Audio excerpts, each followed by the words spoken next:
Sir నమస్కారం sir. నమస్తే అండి. సార్ వాలంటీర్ల పరిస్థితి అయితే ఇప్పటికీ కూడా గందరగోళంగానే ఉంది సార్ ఏపీలో. అంటే వాళ్ళు ఉంచుతారా? తీసేస్తారా? అన్న ఒక నిర్ణయం అయితే ఇంకా ప్రకటించలేదు ఇప్పుడున్న ప్రభుత్వం. అంతకుముందు వాళ్ళు హామీ అయితే ఇచ్చారు. 10,000 సాలరీ చేస్తాము. వాళ్ళని కంటిన్యూ చేస్తామని జెప్పారు. వాళ్ళ విషయంలో అయితే క్లారిటీ రాలేదు. అయితే ఇప్పుడు హైకోర్ట్‌కి కూడా వెళ్లారు.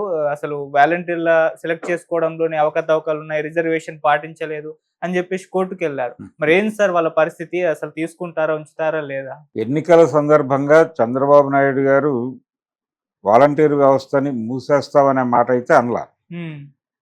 వాలంటీర్లను కొనసాగిస్తాము, వాళ్ళకు కొంచెం జీతం పెంచుతాము, 10,000 అనేటువంటి మాట వారు కూడా అన్నారు. అవును. 5,000 మరీ దారుణం, 10,000 ఇస్తాము, వారితో ఏ పనులు చేయించుకోవాలో ఆలోచిస్తాము, వాళ్ళనైతే ఇబ్బంది పెట్టము అని ఒక భరోసా కల్పించే ప్రయత్నం చేశాడు ఆయన. అయితే పవన్ కళ్యాణ్ మాత్రం వాలంటీర్ వ్యవస్థ మీద చాలా పెద్ద స్థాయిలోనే విమర్శలు చేశాడు. ఒక రకంగా ట్రాఫికింగ్ లాంటి కార్యక్రమాలు కూడా వీళ్ళ ద్వారా జరుగుతున్నాయని చెప్పాడు. చాలామంది అమ్మాయిలు ఇళ్లల్లో నుంచి మాయమవటం వెనకాల వాలంటీర్ల ప్రమేయం ఉంది అని మాట్లాడాడు ఆయన. సాధికారికంగా మాట్లాడుతున్నాను, నేను బైక్గా విమర్శ చేయటం లేదు, నా దగ్గర జాబితా ఉంది అని కూడా మాట్లాడాడు ఆయన. ఆ జాబితా బయటకు పెట్టలేదు, కానీ జాబితా ఉందనే మాట చెప్పాడు ఆయన పవన్ కళ్యాణ్. పవన్ కళ్యాణ్ గారు ఆ మాట అన్న తర్వాత వాలంటీర్లు మొత్తం కూడా పవన్ కళ్యాణ్కి వ్యతిరేకంగా పెద్ద ఉద్యమం చేసి పవన్ కళ్యాణ్ ఫోటోలని రోడ్డు మీద వేసి కాళ్ళతో తొక్కిన వీడియోలు కూడా చూసాం మనం. ఆ స్థాయి నిరసన వెల్లువెత్తింది జనసేన మీద, అలాగే పవన్ కళ్యాణ్ మీద. ఆ తర్వాత కొంచెం పవన్ కళ్యాణ్ న్యూట్రల్ అయ్యాడు ఆ ఎపిసోడ్కి సంబంధించి. కానీ పదే పదే ఆయన వాలంటీర్ల వ్యవస్థని, అంటే వాలంటీర్ల ద్వారా తన ఓట్ బ్యాంకుని సెక్యూర్ చేసుకునే ప్రయత్నం జగన్మోహన్ రెడ్డి చేస్తున్నాడు.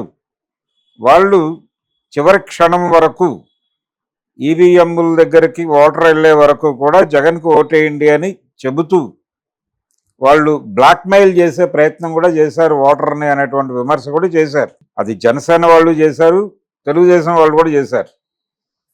అయితే ఇక్కడ ఇంకో గొడవ ఏంటంటే వైఎస్ఆర్సీపీ తన కార్యకర్తల్ని వాలంటీర్లుగా నింపింది. అది శ్రీకాకుళం నుంచి మొదలు పెడితే కడప వరకు అన్ని ప్రాంతాల్లోనూ ఇదే జరిగింది. దానికేమీ నియామకానికి సంబంధించినటువంటి నిబంధనలు ఏమీ పాటించలేదు. ఎందుకంటే నిబంధనలు పాటించాల్సిన నియామకాలుగా దాన్ని వాళ్ళు ప్రమోట్ చేయలేదు కాబట్టి వాళ్ళు పట్టించుకోలేదు. వాంటెడ్గానే జరిగింది ఇది. వైఎస్ఆర్సీపీ కార్యకర్తలని అక్కడ పెట్టి మీరు పెన్షన్లు ఇవ్వండి, జనాల్ని మన వైపు ఉండేలాగా చూసుకోండి అని చెప్పాడు ఆయన అనేది.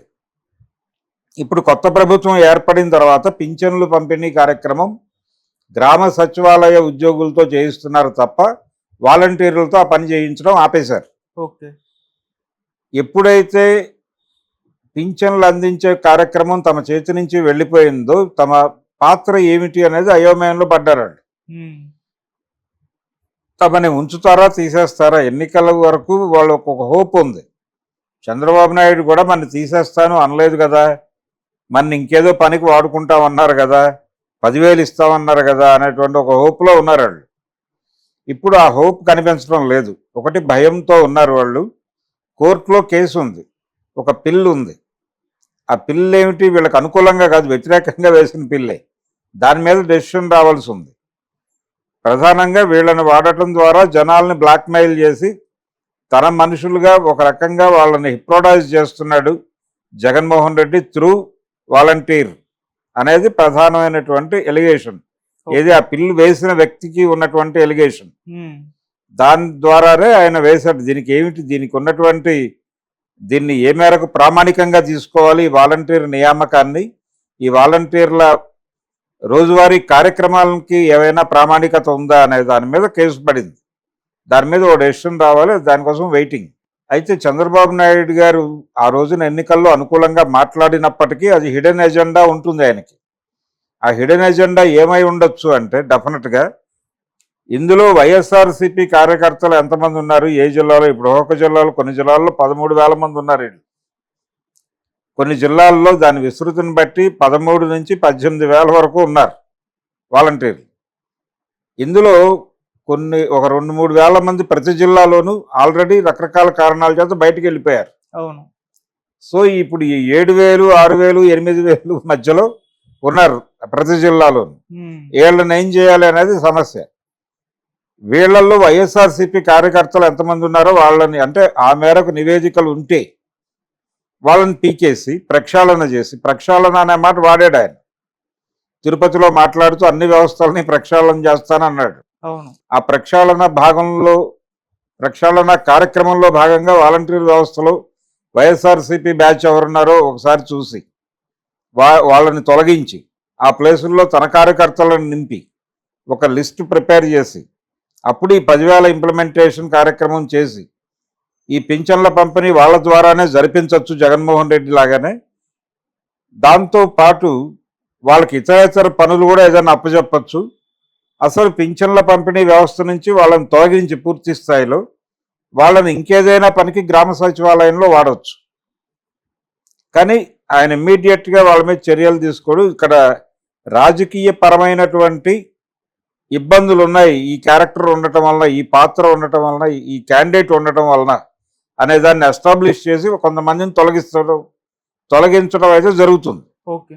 ఈ తొలగింపుల కార్యక్రమం జరిగిన తర్వాత తొలగించిన స్థానాల్లో కొత్త వారిని నియమించి అప్పుడు వాళ్ళకి ఒక ఉపకార వేతనం ప్రకటించి ఓ 10,000, 15,000 ప్రకటించి వాళ్ళతో తనకు అనుకూలమైన యాక్టివిటీయే చేయించుకుంటాడు ఆయన.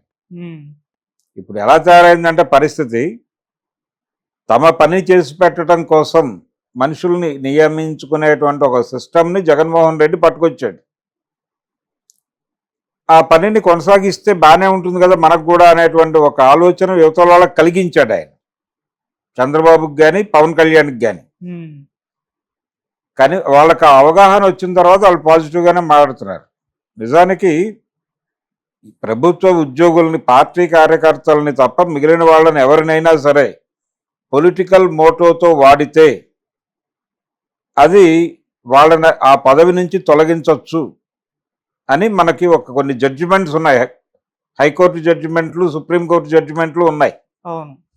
ఇందిరాగాంధీ గారి మీద అలహాబాద్ హైకోర్టు సిన్హా గారు వ్యతిరేకంగా జడ్జిమెంట్ ఇచ్చాడు, ఆవిడ ఎన్నిక చెల్లదు అనే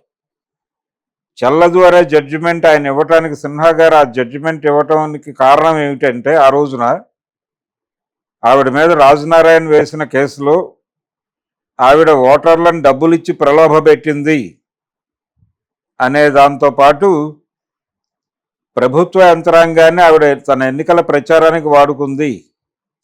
అలాగే కరెంటు, ఆవిడ సభలకి కరెంటు సరఫరా అంతా కూడా ఉచితంగా జరిగింది కరెంటు డిపార్ట్మెంట్ నుంచి అని, తద్వారా ప్రజాధనాన్ని పార్టీ అవసరాల కోసం వినియోగించింది ఆవిడ అని కేసేశాడు ఆయన. జస్టిస్ సిన్హా గారు అది పట్టించుకోవాలా, ఏది ఆవిడ ఓట్లు కొనుగోలు చేసింది అనేది పట్టించుకోవాలా. అది పక్కన పెట్టి ప్రభుత్వ అధికారులు ఈ మీటింగుల ఏర్పాటులో పనిచేశారా లేదా అనేది చూసింది. పోలీస్ డిపార్ట్మెంట్ నుంచి అధికార దుర్వినియోగం చాలా జరిగింది అనేది ఆయనకి నివేదిక అందింది. దాంతోపాటు ఇతను ఎలిగేషన్ పెట్టినటువంటి కరెంటు డిపార్ట్మెంట్ వైపు నుంచి ఆవిడ సేవలో ఆ సభలకి ఉచితంగా కరెంటు ఇచ్చారు అనేది కూడా స్పష్టమైంది. ఆ అంటే ప్రభుత్వ అధికారులని, ప్రభుత్వ విధుల్లో ఉన్నటువంటి వారిని తన ప్రయోజనాల కోసం ఆవిడ వినియోగించింది అనే ఒకే ఒక్క ఎలిగేషన్ ప్రూవ్ అవటం వలన ఆవిడ ప్రధానిగా ఉండటానికి పనికిరాదు అని జడ్జిమెంట్ చెప్పాడు ఆయన ఆ రోజున. అయితే ఆవిడ సుప్రీంకోర్టుకు వెళ్ళింది. సుప్రీంకోర్టులో కూడా సింగిల్ బెంచ్లో నెగిటివ్ జడ్జిమెంటే వచ్చింది ఆవిడకి. కృష్ణయ్యర్ గారు వ్యతిరేకమైన జడ్జిమెంటే చెప్పాడు. కానీ ఆవిడ అప్పీల్ చేసుకునే అధికారం ఉంది, అప్పీల్ చేసుకునే వరకు ప్రధానిగా కొనసాగొచ్చు అని ఒక చిన్న వెసులుబాటు కల్పించాడు తప్ప కింది కోర్టు చెప్పినటువంటి అభిప్రాయం, సిన్హా గారు అలహాబాద్ హైకోర్టు నుంచి చెప్పిన అభిప్రాయం ఆవిడ అధికార దుర్వినియోగానికి పాల్పడింది, ప్రభుత్వ అధికారుల్ని, ప్రభుత్వ విధుల్లో ఉన్న వారిని తన పనుల కోసం వాడుకుంది అనే అభిప్రాయంతో విభేదించలేదు కృష్ణయ్యర్ కూడా. ఆవిడ విస్తృత ధర్మాసనానికి వెళ్ళి ఆ కేసు కొట్టించేసుకుంది, అది వేరే గొడవ. కొట్టించేసుకుంది. తర్వాత ఎమర్జెన్సీ పెట్టింది, చాలా మందిని వేధించింది, చాలా మందిని జైళ్ళల్లో వేసింది. ఆ లెవెల్లో ఇప్పుడు జగన్మోహన్ రెడ్డి కూడా చేసింది అదే దాదాపు. ప్రభుత్వ ధనంతో వాలంటీర్లను నియమించి వాళ్ళతో తన పర్సనల్ పార్టీ కార్యక్రమం చేయించాడు అనే ఎలిగేషనే ఇప్పుడు ఆయన మీద కోర్టులో ఉంది. ఆ పిల్ తాలూకా జిస్ట్ అదే. ఓకే. దాని మీద కోర్టు ఆ రోజున ఇందిరాగాంధీ మీద రియాక్ట్ అయినట్టు రియాక్ట్ అయితే ప్రమాదమే. అప్పుడు వాలంటీర్ వ్యవస్థ ఇన్ టోటల్ ప్రమాదంలో పడుతుంది. ప్రభుత్వం ఆ స్థాయి దాకా వెళ్లకుండా ఎందుకు వీళ్లతో కాన్ఫ్లిక్టు? ప్రతి ఒక్క వాలంటీరు ఆ గ్రామంలో ఎంతో మందిని ప్రభావితం చేసేటువంటి పరిస్థితిలో ఉంటాడు ఏదో మేరకు. ఎందుకు ఆ ప్రభావం కలిగించాలి? దాన్ని నివారిస్తే బాగుంటుంది కదా, పాజిటివ్గానే నివారించి అవతల పార్టీని టార్గెట్ చేయిస్తే బాగుంటుంది కదా. పొలిటికల్గా సస్టైనబిలిటీ గురించే రాజకీయ నాయకులు ఆలోచిస్తారు. అందులో భాగంగానే చంద్రబాబు నాయుడు గారు కర్ర విరక్కుండా పాము చావకుండా వ్యవహరిస్తున్నాడు ఈ ఎపిసోడ్లో వాలంటీర్ల వ్యవస్థలో. అందుకని ఆయన ఎట్టి పరిస్థితుల్లో నెగిటివ్ డెసిషన్ తీసుకోడు, పాజిటివ్ డెసిషన్ ఉంటుంది. ముందు ప్రక్షాళన కార్యక్రమం ఉంటుంది, తర్వాత వీళ్ళని ఇంకొన్ని పనులు ఎన్హాన్స్ చేసి వీళ్ళని ఎలా వాడుకోవాలో అలా వాడుకునే ప్రయత్నం చేస్తాడు. ఓకే. అది మాత్రం గ్యారంటీ. అక్కడ వరకు ఒక భరోసాతో వాళ్ళు ఫీల్ అవ్వచ్చు.